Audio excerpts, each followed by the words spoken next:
دوستای عزیز، خواهران گرانقدر، برادران محترم، السلام علیکم و رحمت الله و برکاته. بازم حمد و ثنا و صفت میفرستیم الله سبحانه و تعالی را که برای ما و شما فرصت عمر و توفیق نصیب کرد که باز هم یک درسی از درسای توحید شنوا باشیم و گویا باشیم. نسأل الله سبحانه و تعالی العفو و العافیت و الشهادة فی سبیله. موضوع درس امروز ما و شما نقص یا شکستن ایمان توسط بغض و کراهیت ما انزل الله هست. شاید بعضی از دوستا این سوال شد و این یکی از مسائل خطرناک است که بعضی از کسایی هستند که در خانه مسلمان ها پیدا شدن و کلمه میخوانند و بلکه بعضی اوقات برشان بعضی چیزای اسلامی بدشان میاد و بسیاری وقتا به زبان خود اقرار میکنن. بعضی را نماز بدش میاد، بعضی را روزه بدش میاد، بعضی میگه مرا زکات بدش میاد، بعضی را سنت های رسول الله صلی الله علیه و سلم بدش میاد، بعضی را حجاب بدش میاد، بعضی را جهاد بدش میاد، بعضی را شهادت بدش میاد. پس امی کراهیت قرآن و سنت، کراهیت ما انزل الله چی حکم داره؟ در قسمت کراهیت ما انزل الله در اینجا علما میگن که خود کراهیت دو قسم است. یکی کراهیت طبیعی و غریزی هست که مثلا یک کس طبیعتاً یک چیزی را مثلا خوشش نمیاد، راضی هست، قبول داره، ولی طبیعتاً انسان سختی ها خوشش نمیاد. مثلا در آیت شریف است که الله متعال میگه که کتب علیکم القتال و هو کره لکم، بر شما جهاد فرض شده لکن او بر شما ناخوشایند است. یعنی طبیعتاً یک انسان سختی ها، مشکلات اینا برش ناخوشایند است. و عن سعید ابن جبیر در آیت شریف میگه که القتال هو مشقة لکم انه شدید علیکم، یا بر شما مشقت است یا بر شما شدت است. و ابن کثیر رحمه الله در تفسیرش میگه و هو کره لکم ای شدید علیکم و مشقه و هو کذالک. چرا که انسان وقتی در جهاد فی سبیل الله اشتراک میکنه باز میگه که ما ان یقتل او یجرح مع مشقة السفر و مجالدة الاعداء. میگه امی جهاد کس مثلا یا یک کسی در اینجا کشته میشه یا زخمی میشه و به همراه مشقتی که در سفر مشقت می داشته باشه و ای که مثلا با او تکالیفی که از طرف دشمنای اسلام روبرو میشه، پس اینی سختی هست. از این خاطر میگه که اینجا گفته که و هو کره لکم. و علامه ابن قیم جوزی رحمه الله میگه که و قد یکون محبوبا مرضیا من جهه و مکروها من جهت اخرى. میگه یک حکم اسلامی از یک جهت محبوب می باشه و انسان به او راضی می باشه از یک جهتش و ناخوشایند می باشه از جهت دیگر. مثلا اون مثال میزنم، میگه که شرب دواء النافع الکریه، مثل یک نوشیدن یک دوایی که چی هسته؟ منفعت داره ولی مثلا خوش آدم نمیه، مثلا بسیار تلخ است. فإن المریض یرضى به مع شدت کراهیته له. مثلا میگم مریض امی دوا را راضی میباشه که مثلا امی دوا را بخوره با وجود از اینکه این برای چی است؟ تلخ است و ناخوشایند است. یا مثلا یک عملیات یک کسی میکنه عملیات چقدر سخت است، این حالی نفر راضی میشه تا امضا میکنه که عملیات بکنین، لکن امی عملیاتی را طبعا چون سختی ها داره و مشکلات داره طبیعتا خوش انسان عملیات نمه، لکن با وجود از این به دوا و به عملیات راضی می باشم. یا عالم میگه یا مثلا روزه گرفتن در روزی که بسیار شدید الحر باشه، یعنی حرارت زیاد باشه، و این الصائم یرضی به، حال روزدار خب این روزه راضی هست چون حکم الله هست و قبول میکنه و راضی هست، لکن در اینمی روز ای برش سخت است، مع شدت کراهته له. امی قسم میگه چی است. و علامه ابن القیم میگه والکل جهاد للاعداء، قال تعالى كتب عليكم القتال وهو كره لكم وعسى ان تكرهوا شيئا وهو خير لكم.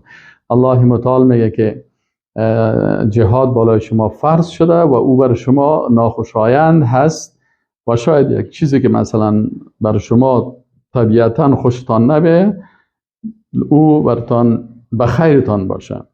فالمجاهد المخلص یعلم، میگه این سخنای ابن قیم جوزی رحمه الله است، ما برتان ترجمه میکنم. میگه مجاهد مخلص یعلم، میفهمه که ان القتال خیر له، که جهاد کردن بهتر از بر از او. فراضی به، پس این راضی میشه که جهاد فی سبیل الله بکنه. و هو یکرهه لما فیه من التعرض لإتلاف النفس و علمها و مفارقت المحبوب. میگه با وجود از این ناخوشایند برش چرا است؟ به خاطر از که نفس از اینجا تلف است که میان مثلا کشته میشه یا مثلا زخمی میشه و دردی که در اینجا هست و دوری از دوستا هست. و متى قوی الرضا بالشیء و تمکن انقلبت کراهیته محبتا. از این خاطر علامه ابن قیم میگه وقتی یک انسان به یک چیز رضایت داشته باشه، بازم و کراهیتی از او، بدبینی از او، محبت به محبت تبدیل میشه. و این لم یخلو من الالم، میگه اگرچه او چیز از درد خالی نمی باشه، فالالم بالشیء لا ینافی الرضا به. میگه درد به یک چیز این منافی رضایت نیست. واقعا انسان در یک چیز درد میبینه لکن با وجود ازی به او راضی میباشه. و کراهته من وجه لا ینافی محبته و ارادته و رضا به من وجه آخر. و کراهیت ازی منافی در محبت و اراده و رضای ازی به او نیست. یعنی وقتی که ای راضی هست و او چیز دوست داره، محبت داره، احکام الله را، لکن طبیعتاً برش ناخوشایند می باشه یک چیز، پس ای بر از او تأثیر زیاده نمی داشته باشه. خب یکی از مفسرها دیگه میگه و هو کره له فی محل النصب علی الحال. میگه همی کره له کس میگه جمله هست، حالت بیان میکنه و ضمیرش هم به قتال راجع میشه و به کتابت راجع نمیشه. یعنی یکی فرض شدن است، این بدش نمیه، کتب علیکم القتال. پس اینجا میگه و هو کره لکم، چی در حالی که او بر ما ناخوشایند، چی ناخوشایند است؟ امی قتال، جنگیدن ناخوشایند است، اما خود حکم که کتبه یا فرضه هست که فرض کرده شده است، او ناخوشایند میگه نیست. فإن المسلمین لا یکرهون ما فرضه الله علیهم، بنابراین مسلمان ها بد نمیبینن آنچه که الله فرض کرده، یعنی خود حکم بد نمیبینن. ببینید متوجه هستین، یکی بد دیدن یک چیز است که ناخوشایند است برای انسان به خاطر درد و سختیش، و یکی حکم است. مثلا ما یک نفر روزه میگیره، وقتی که روزه میگیره بسیار گرمی هست، امی روزه در گرمی بر ازی چی است؟ ناخوشایند است به خاطر ازی که سختی ها هست، لکن حکم الله که الله تعالی روزه را سر ما فرض کرده، پس خود حکم خود کس بد نبینه. اگر کس خود حکم بد میبینه اونو کافر میشه، اما اگر کس خود حکم بد نمیبینه لکن سختی هایی که در اینی خوشش نمیایه، لکن راضی هست، میگه چون سختی ها هست ولا مشکلات هست، لکن چون حکم الله هست ما حکم الله را قبول دارم و به حکم الله تسلیم هستم. اما یک کسی بیخی حکم بدش میگه نه، یعنی کتبه مرا بده میگه، یعنی فرض شدن از این بده میگه، یعنی جهاد بده میگه، یعنی شهادت بده میگه، یعنی خود از این بازی برای این مشکل پیدا میشن. برای خاطر این عالم چی میگه کراهیت قتال امر طبیعی هست. اگر یک نفر مثلا جنگیدن بعدش این طبیعتا است، و از این خاطر میگه صحابه با وجود ازی که مثلا خود جنگیدن و سختی های زخمی شدن و مثلا طلب شدن و مال عزیز دادن کلش هست، لکن خود صحابه پیش رسول الله صلی الله علیه و آله و اصرار میکردن که اینا چی کنن؟ جهاد بکنن. خب به این شکل اینی قسم اول است. بنا در این قسم اول که است کس دیگه کافر نمیشه. یعنی ما متوجه باشیم یک کسی یک چیز به خاطر یک سختی هایش مثلا برش ناخوشایند است، سخت است، یعنی هر حکم اسلام که است سختی های خود داره. یعنی جنت که است، راهش جنت که است سختی هاست، جای دوزخ که هست لذت هاست. هر قدر انسان پشت لذت ها میره و میره و میره و میره بالاخره به دوزخ میفته. و در راه جنت که است، راه جنت سختی ها هست، مشکلات هست، درد ها هست. این مشکلات و سختی ها و درد ها طبیعتا خوش انسان نمیه، لکن وقتی انسان مسلمان از حکم راضی می باشه، از این خاطر باز ای در ایمان ازی و در عقیده ازی تاثیر نمیکنه. چرا بعضی چیزاست که طبیعتا یک چیزی مثلا برای انسان ناخوشایند است. خب انسان طبیعتا یک چیزی سختی خوشش نمیه، اما چون راضی به حکم الله هست و به حکم الله محبت داره، با رسولش محبت داره، با الله محبت داره، از این خاطر این مسائل غریزی و طبیعی در عقیده هزی و در ایمان ازی تأثیر منفی نمیکنه. اما قسم دوم که است این کراهیت قلبی ما انزل الله است. متوجه هستین؟ یکی بدبینی و کراهیت چی است؟ غریزی و طبیعی هست طبیعتا. اما یک چیز دیگه هست که کراهیت و بدبینی ما انزل الله به شکل قلبی هست، که یعنی قلبا یک کسی یک چیز، یک حکم از احکام الله بدش میه و این کراهیت است که به اساس بغض و بدبینی کافرها و منافقا با الله سبحانه و تعالی و احکامش صورت میگیره. علمای اسلام در تعریف از این چی میگه؟ میگه و هو کره دین الاسلام. مثلا یک نفر میگه مرا اسلام بد میایه، این کافر است، این سخن منافقین است، این سخن کافرها هست. چرا زبانش از قلبش چی میکنن؟ ترجمه میکنن. مثلا در مجلس میشینه باز میگه والا مرا اسلام بد میایه، از اسلام چی خیر دیدیم.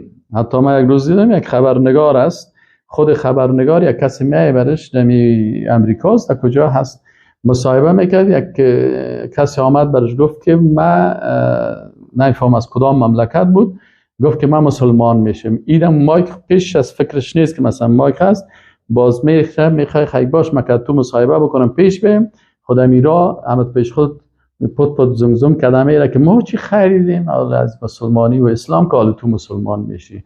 یعنی این بدبینی و بغض داخلی قلبی هست که این به عوض از که از مسلمان شدن یک مسلمان خوشحال شوه، این خودش چی میگه که ما چی خیر دیدیم و چی فایده دیدیم که شما. این چی است؟ اینی کفر است، اینی ارتداد است. اینی کسی که گپ زده اگر گپ مرا میشنوه یا اگر واقعا میگه من مسلمان هستم، باید توبه بکنه و کلمه بخونه و اگر ازدواج کرده دوباره اثر تجدید نکاح بکنه، به خاطر از اینکه با اینمی کراهیت خود ای کافر میشن. علمای اسلام چی میگن؟ میگه و هو کره دین الاسلام. یک نفر دین اسلام بدش میایه، او شیئا من احکامه، یا چیزی از احکام اسلام. مثلا در اسلام است که ایمان به غیب داشته باشی، ایمان به ملائکه داشته باشی، ایمان به کتاب‌های آسمانی داشته باشی، ایمان به قیامت داشته باشی، ایمان به جنت داشته باشی، ایمان به دوزخ داشته باشی، به کل آنچه که است. به ایمان به نماز داشته باشی، نماز قبول بکنی، روزه را قبول بکنی، حج قبول بکنی، احکام الله را قبول بکنی، مثلا قصاص قبول بکنی، رجم زناکار محسن، مثلا کسی که متأهل از زنا میکنه رجم از او و قطع دست سارق. اینی احکام باید قبول بکنی و به این راضی باشی. اگر کسی یک حکم از این احکام قلبا بدش میایه، اینال چی هسته؟ اینمی کراهیت قلبی هست که سبب چی میشه؟ سبب ایمان از این نقص میکنه، مشکنانه. پس میگه و هو کره دین الاسلام، کراهیت دین اسلام است، او شیئا من احکامی، یا چیز از احکام اسلام است، او شیئا من شرع الله تعالی، یا چیز از شریعت الله است. وقتی که الله یک چیز را مشروع کرده، این بد از این.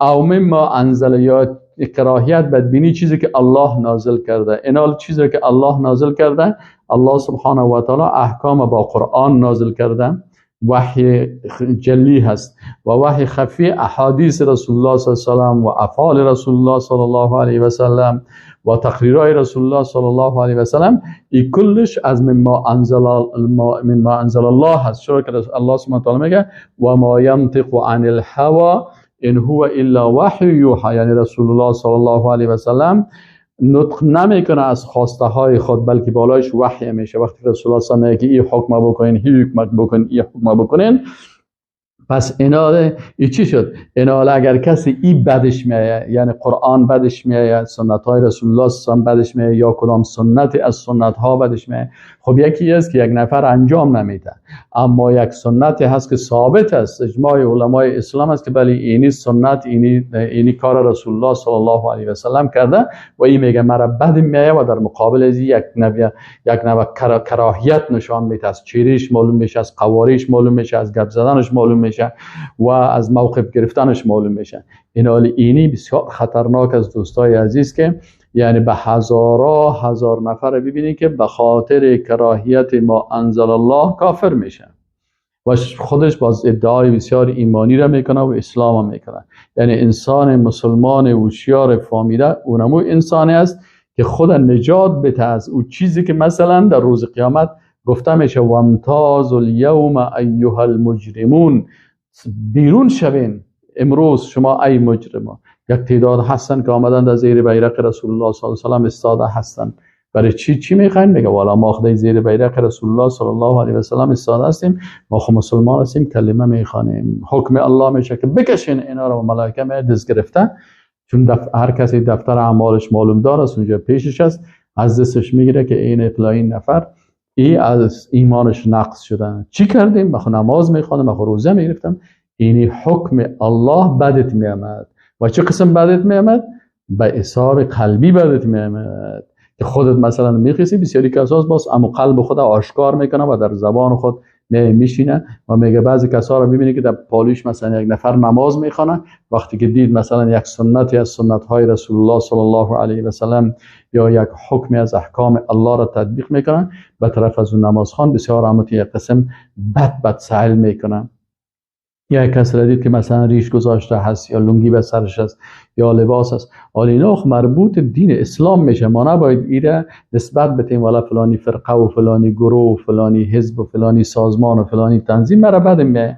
او چیزایی که بعد تو میای او حزب بدت میه و گروه فلانی، اما ای که مثلا آن چیزی که از ما انزل الله هست ای بعد تو میایه، اینجا باز خطرناک است. از این خاطر میگه و هو کره دین الاسلام. خوب متوجه باشین، بد دیدن دین اسلام، قلباً بگه مر اسلام بد میه، او شیئا من احکامه تعریفش است، یا چیزی از احکام دین اسلام بدش میه، او شیئا من شرع الله تعالی، یا چیزی از شریعت الله بدش میه، او مما انزل و آن چیزی و مما انزل آن چیزی که نازل کرده شده از جانب الله، قرآن نازل شده با وحی جلی، احادیث نازل شده با وحی خفی، اینیا بدش میه.